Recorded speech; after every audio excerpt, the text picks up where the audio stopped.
When Charles de Foucault entered the confessional of his spiritual father, Abbe Henri Houvelin, he was 28 years old. He had seen a lot of life. He had been orphaned when he was 5 years old. He was adopted by his grandfather. He had entered the military against his will. He had inherited a huge amount of money. In many ways, he went through many lives, like all of us, before he experienced the greatest change in his life, what he had been looking for, what he had been searching for all of his life. At 28, he found that his real longing and his real desire was really for God. He had been a disobedient soldier. He had brought his mistress to his military barracks in Algeria, and he had done explorations of Morocco.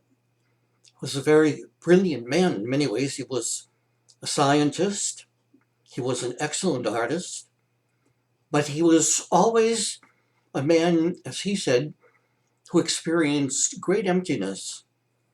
And even though he had moments of real frivolity and perhaps happiness, he realized that there was something that was missing. He grew up in a Catholic family, and he had seen Catholicism, like every young French man of his age and his time. But it was through the influence of a priest who had visited his cousin, Marie de Bundy.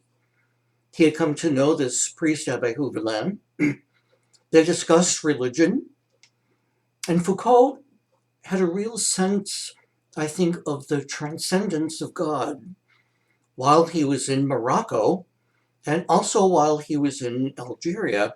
He had seen Muslims pray 5 times a day. And he said so often in his writings that he saw something that he had never seen before. He had seen people pray. I think what he really said was he experienced transcendence. I'm not sure how that squares with his Catholic experience. I think perhaps his Catholic experience was ritual, beautiful, liturgical ritual, but he really didn't seem to find any companionship in that. God wasn't real, if you want. And so he prayed often, God, if you exist, show yourself to me, which is a prayer. Uh, it's an act of faith, really, in many ways. God, if you exist, show yourself to me. And so after this interesting search at the age of 28, he goes into the confessional of his friend Abbe Houvelin in the parish church of St. Augustine in Paris. And he has gone there several times just for the quiet, because he really had fallen in love with the desert. The desert was very much a part of his experience. I often wonder if the desert didn't reflect his own inner silence, if the desert didn't reflect his own barrenness, his own hollowness. He went into the confessional, and there he told Houvelin that he really wanted to believe. And almost a mystical moment, Houvelin said, just go to confession and see what happens. And he did, and it is the great moment of his conversion. I begin with that because I don't think we look at the word conversion more solidly, if you want. The word conversion really is metanoia. It's really to change your mind, to change your direction. Metanoia really means for your heart to melt. It was the experience of Charles de Foucault in that confessional. He said, the moment I believed that God existed, I could live for nothing else. I think it's an important point in his life to begin with, because it wasn't just finding a religion. It wasn't just coming back to Catholicism. It wasn't coming back to the creed. I think Foucault fell in love with Jesus of Nazareth. It was a moment of transcendent metanoia, and Foucault really fell in love with Jesus of Nazareth. There's a difference between being in love and loving. I'm still not sure what that is, of course, but being in love has a sense of passion, and it has a sense of really wanting to give ourselves completely to find the object of that love. So this experience of conversion brought Charles de Foucault, through his spiritual director, directly to the Gospels. And this is where I think Foucault, like his spiritual friend Therese, they didn't know each other, of course, but Therese and Charles de Foucault have what I call a real biblical, evangelical spirituality, even though they were wonderful, pious books and all kinds of good Catholic reading at the time. Foucault, like Therese, went through his spiritual director immediately to the four Gospels. It was there that he took every phrase, every word of Jesus. He actually wrote the New Testament out by longhand. He made his own New Testament, if you want, to make sure that he knew every word, every passage where Jesus spoke. He wrote all the words of Jesus in longhand.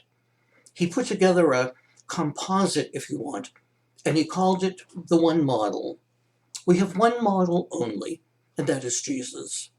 We don't want to be like any saint. We don't want to be like any great person. We have one model, he said, and that is Jesus of Nazareth. So this conversion is one of the remarkable moments in his life, and I think, of course, in the lives of many saints. But I see in the conversion of Foucault, I see someone who is so madly, passionately in love with Jesus. I've looked at Charles de Foucault and studied him for 50 years. I never read St. Charles de Foucault, now St. Charles de Foucault. I never read him without longing, almost jealously longing to love Jesus the way he did. I just see a man so passionately in love with the man Jesus of Nazareth. It also had something to do, certainly, with Charles de Foucault's time in the Holy Land. I believe that after Foucault was converted, his conversion, he went to live in the Holy Land. And there, I think he found Jesus as a person. When you travel that road and you see the Sea of Galilee and you travel all these places, the New Testament doesn't become a fairy tale anymore. It becomes the place where God became a human being. And it's overwhelming to think of the canonic love of God, that this tiny, insignificant place, Nazareth, that this was where God humanized himself. And so it was, I think, in the Holy Land that Charles de Foucault began to, if you want, love Jesus as the three-dimensional person. And at the time, they were greatly influenced, of course, by the new devotion to the Sacred Heart. And the devotion to the Sacred Heart was really a renewal of the humanity of Jesus. In French spirituality at the time, the revelation of the Sacred Heart was quite a revolutionary experience because it was really the beginning of a very exciting time of the humanity of Christ. So there were a number of things that brought together this conversion. But what does it mean for us to look at that moment of metanoia?